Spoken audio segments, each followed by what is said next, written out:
Ya, assalamualaikum. Bersama saya kembali di tengah-tengah perkebunan karet. Ini ditemani oleh nyamuk-nyamuk dan juga api unggun untuk menghalau nyamuk-nyamuk berterbangan. Karet dan sawit merupakan komoditi asli ya masyarakat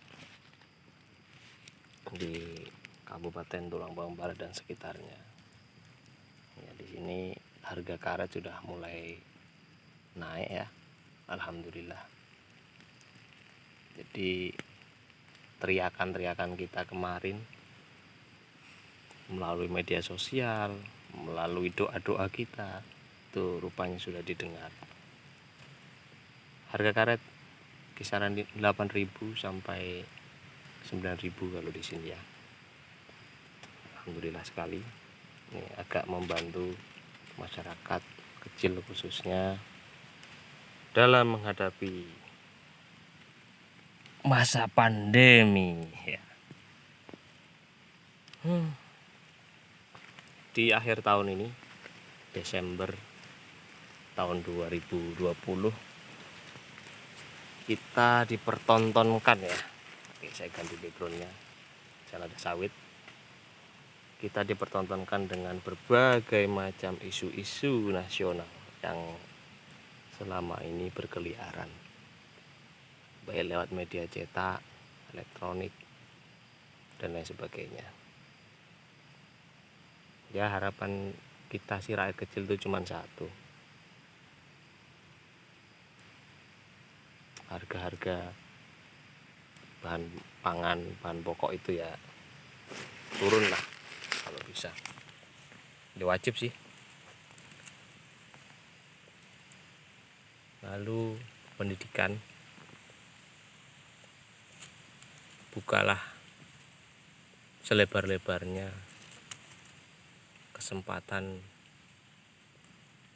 pendidikan kepada masyarakat kecil ini, khususnya putra-putra daerah kita. Membangun mindsetnya juga ini yang susah. Jadi ayo bareng-bareng kita bangun desa dengan pendidikan. Dan ini pendidikan itu harus ya, kosnya itu harus agak ya berperi kemanusiaan lah, dan berperi keadilan ya.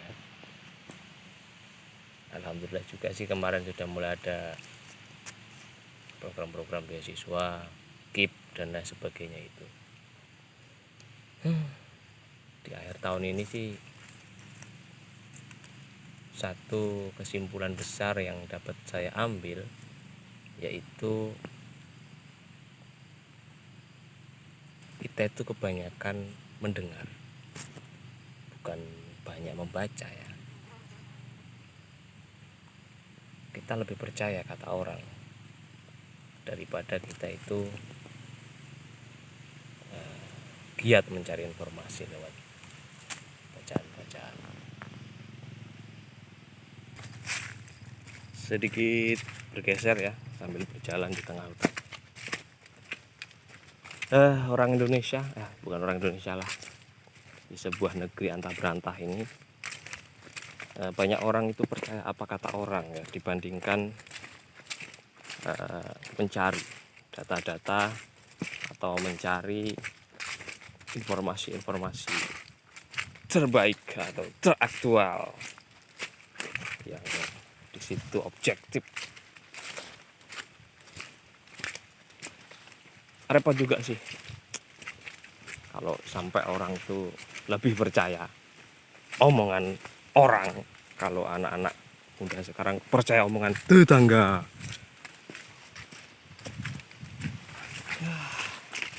Tapi yang meneh di guys, ada burung terbang. Kita cari tempat yang agak PW. Itu untuk di tahun ini saya rasakan itu banyak hoax berkeliaran. Hoax berkeliaran itu lantaran sebenarnya kita kan nggak banyak membaca,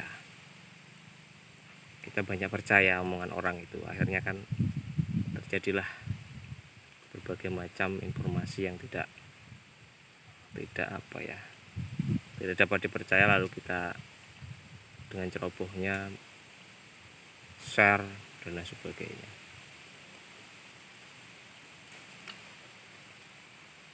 Di Nias semalam saya melihat ILC yang terakhir ya, ILC yang sangat kita nantikan selalu kehadirannya, berakhir tadi malam. Itu salah satu yang menjadi topik utama adalah mengenai pembunuhan yang sangat tragis ya. Seorang anak dibunuh oleh ibunya, itu karena suatu hal yang miris, karena kemiskinan sih. Dan di sisi sebelah atas sana, seorang menteri memberikan atau ngambil hak-hak rakyat, dana-dana bansos ya, untuk COVID itu atau apa itu. Saya juga males ngeliatnya, cuman miris kok masih ada orang yang tega ngambil hak-hak orang miskin gitu. Paling tidak ya hatinya itu ya agak gimana gitu ya kalau ngambil dana-dana bantuan itu. Jadi yang sebenarnya perlu direvolusi mentalnya itu siapa sih ya? Apakah rakyatnya, apa pemerintahnya, atau jangan-jangan kita semua ya? Makanya Pak Jokowi punya agenda besar, yaitu merevolusi mental. Pokoknya apapun itu, ini menjadi kegundahan hati ya. Saya seorang petani di pedalaman kabupaten.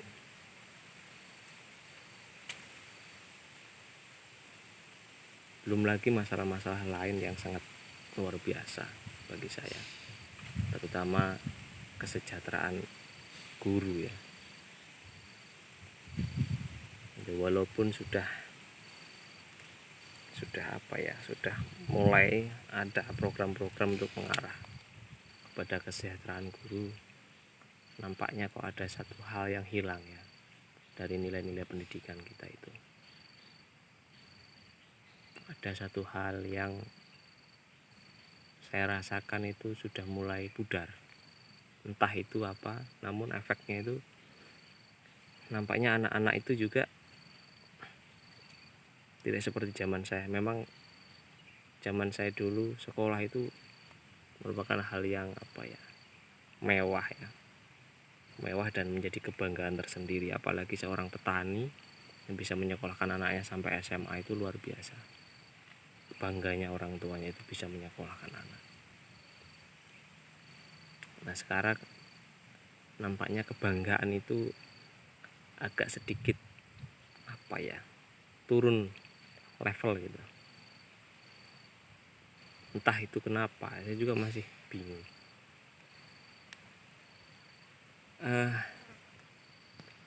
Anak-anak itu sekarang, saya kan guru juga ya, guru honor, tapi anak-anak itu nampaknya sudah mulai punya mindset sendiri ya, dan berbeda ya mindsetnya. Intinya mindsetnya anak sekarang dengan yang dulu itu berbeda. Dan kalau para teman-teman melihat anak-anak sekarang itu nampak lugu-lugu, namun tidak seperti apa yang dilihat.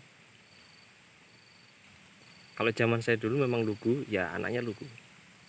Kalau sekarang di depan guru mungkin mereka lugu, bahkan mungkin di depan orang tuanya mereka lugu. Namun di luar sana kita nggak tahu, karena media sosial sangat luar biasa perkembangannya. Sialnya itu adalah ketika orang tuanya tidak memahami atau tidak menguasai IT. Jadi ketika anaknya meminta pulsa, meminta HP dan lain sebagainya untuk alasan belajar, padahal di sekolahan juga mereka nggak aktif, orang tua akan tetap mendukung anaknya karena taunya anaknya itu belajar. Begitupun sebaliknya ketika di sekolahan, dengan lugunya mereka menyatakan tidak tahu tentang sebuah aplikasi dan lain sebagainya, padahal mereka itu sangat luar biasa di media sosial. Nah, guys, inilah enaknya kalau ngevlog di hutan ya, banyak suara-suara alam.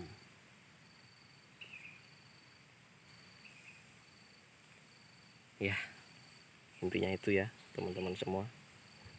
Saya juga bingung ini mau ngomong apa lagi. Sebagai refleksi di akhir tahun ini, tahun 2020.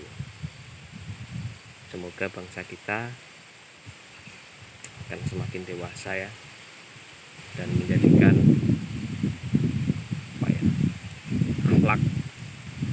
akhlak, nilai dan norma sebagai hal yang paling penting untuk modal utama dalam menghadapi industri 4.0.